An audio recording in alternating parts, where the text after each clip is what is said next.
नमस्कार दोस्तों, मैं गीता और ज्योतिष पर आपसे चर्चा करने जा रही हूँ। संचित कर्मों द्वारा जनित वर्तमान का भाग्य और वर्तमान कर्मों से फलित भविष्य के फल मिलकर ही जीवन के सभी घटनाओं की संरचना करते हैं, जिसे हम ज्योतिष के माध्यम से आज जानने का प्रयास करते हैं। जिसे हम कह सकते हैं वर्तमान व भूत की कर्म श्रृंखला हम ज्योतिष जातक को आगामी समय के लिए उपयुक्त मार्ग की सलाह हम गीता के द्वारा भी दे सकते हैं। अब हम ज्योतिष के संदर्भ में अगर बात करते हैं तो यह बात जन्म जन्मांतर से चले आ रहे कर्मों के नियंता के रूप में शनि होते हैं। शनि यानी पास्ट लाइफ को बताते हैं। यहाँ शनि की भूमिका बहुत बड़ा रोल होता है, जिसे हम कर्मों को शांत करके और आत्म उत्थान हेतु गीता का उपदेश बताया गया है। गीता का एक श्लोक है, अव्यक्तः दीनि भूतानि। यहाँ पर कुंडली के व्यक्त और अव्यक्त दृष्टिकोण से हम इसे समझ सकते हैं। देखिए, काल पुरुष की कुंडली के अनुसार 8वां भाव मृत्यु का होता है। यहाँ हम गीता को इस तरह समझ सकते हैं, शरीर की मृत्यु 8वां भाव में होती है, मतलब शरीर यहीं रह जाता है और जीवात्मा अपने अर्जित कर्मों के द्वारा आगे यात्रा करने लगती है, यानी नवम भाव में जाती है। नवम भाव में जब जाती है तो वहां पर गुरु बृहस्पति का घर होता है। तो जैसे हम पैदा होते हैं तो मंगल के उसमें होते हैं, मेष राशि होती है, अष्टम मृत्यु भी मंगल में ही होती है हमारी। बस दोनों में एक अंतर है, जहाँ मेष राशि है हम अपने जीवन को एक ऊर्जा के में ऊपर उठाते हैं और हम डील करने लगते हैं, जैसे मेढ़ा बोलते हैं, इसे मेढ़ा साइन दिया गया है।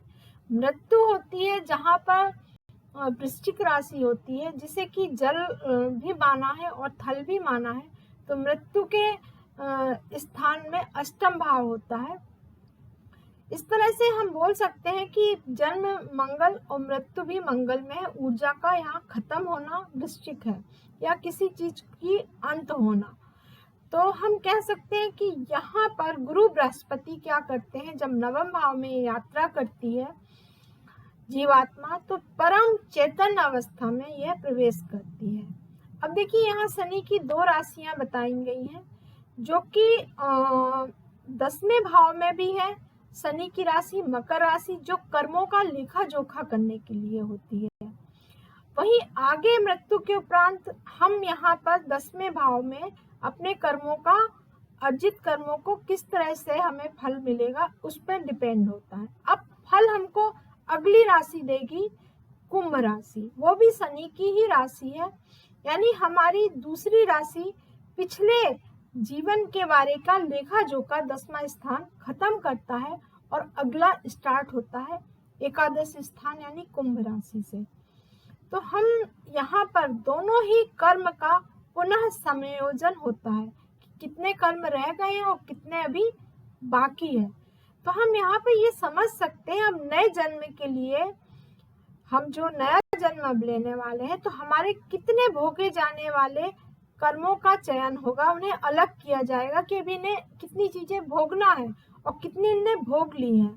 यानी सभी कर्म अब समाप्त हो जाएंगे तो मोक्ष होगा। यानी एकादश के बाद द्वादश स्थान मोक्ष का इसलिए हो जाता है, अगर 10वां स्थान और 11वां स्थान दोनों का बैलेंस हो गया तो निश्चित मानिए कि गुरु बृहस्पति फिर से 12वें स्थान में आपको, जीवात्मा को पुनः जन्म लेने के लिए या तो तैयार करते हैं, या तो शनि उस लेखा जोखा को खत्म कर देते हैं। तो गुरु बृहस्पति जहाँ नवम भाव और द्वादश भाव दोनों भाव के बीच में शनि के कर्म भाव और उसका फल है।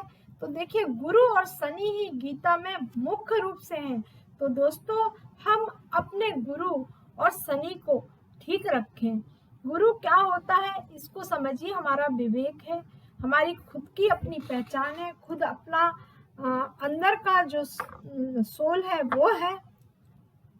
हम जितना ज्यादा सबको, अपनी चीजों को, अपने प्रेम को, अपनी करुणा को, अपने धर्म, इन सबको बढ़ाएंगे और शनि उस कर्म के कारक बनकर आएंगे। जब हम पॉजिटिव करेंगे तो हमारा 10वां और 11वां स्थान बैलेंस हो जाए, यानी हमारे अगले जन्म की यात्रा नहीं हो। इसके लिए हमें दोनों ही ग्रह बहुत महत्वपूर्ण होते हैं कि हम इनको समझें। तो अब हम बात कर रहे हैं जीवात्मा सही परिवेश में कैसे जाएगी, कैसे प्रतीक्षा करेगी।